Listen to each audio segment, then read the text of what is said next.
Hi friend, এই যে বন্ধুরা দেখতেই পাচ্ছ, ওই যে এটা হলো আমার দেওর, ওটা ঘুড়ি নিয়ে মাঠে যাচ্ছে। তাই বলছে চলো বৌদি আমরা যাই সবাই মিলে। তো এই যে আমরা রেডি হয়ে যাচ্ছি। কাকিও কি মারছে পাশের থেকে। এই ঘুড়িটা কোথায় উড়াবে? ঘুড়িটার দাম কত রে? 5 টাকার ঘুড়ি। দাদার কাছে নিয়ে আসবি, দাদা সুন্দর ঘুড়ি বানিয়ে দেবে। তো আরো আমার ছোট ছোট ভাইরা রয়েছে মাঠে, তো ওখানেই যাচ্ছি।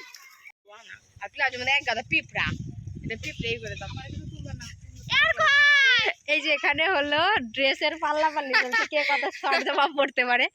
আর এই যে পাশে দেখতে পাচ্ছ আম বাগান, ওইখানে অনেক আম ধরেছে। এখান থেকে আজকে আম চুরি করে নিয়ে যাব, তারপরে আচার তৈরি করব। এই সত্যি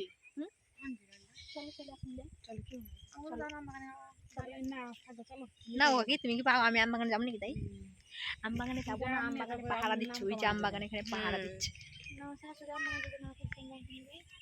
এই যে আমার আন্টি মানে কাকি শাশুড়ি আমাকে শিখিয়ে দিচ্ছে যে বৌমা তুমি তো ফোন এনেছো, ফোন এনে তো এখানে দাঁড়িয়ে আছো কেন, ভিডিও করো। তো কাকি বলছে কি এইটা ঘুরে দেখাও, এখানে আমাদের জীবন মেলা হয় আর কদিন পরে এখানে মেলা বসবে, তোমাদের সাথে সবটাই শেয়ার করব। তো আমরা এখানে চার নাগিনী এসে কাল নাগিন এসে বসে রয়েছি। তো এখন আমার বড় চলে এসেছে, এখন আমি বাজারে যাব। বেশিক্ষণ না, 5 মিনিট হয়েছে এসেছি। তো বসে থাকতে না থাকতে চলে এসেছে। এখন যাবো বাজারে, আজকে হাটবার। বাজার না করলে খাবো কি গাইস? এত কথা বলতে হবে না, আমার বরটা গেছে এই যে মাঠে, ওইখানে ঘুড়ি ওড়াচ্ছে সবাই। তো আসুক, তখন সে দেখাবে। এসেছে, এখন আমাকে বাজারে নিয়ে যাবে। আমরা দুজনে এখন বাজারে যাবো। থাকা যায়, চলো।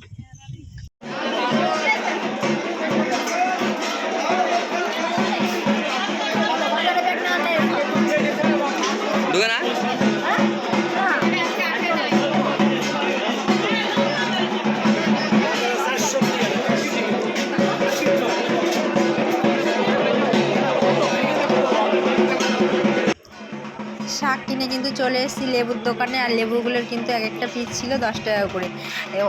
বাজারে প্রচুর সবজির দাম। ভাবছি কি বাড়ি যে এবার সবজি চাষ করতে হবে। আর পাশে কিন্তু তেল ঠাকুর ছিল বলে একটু সাউন্ডটা হচ্ছিল।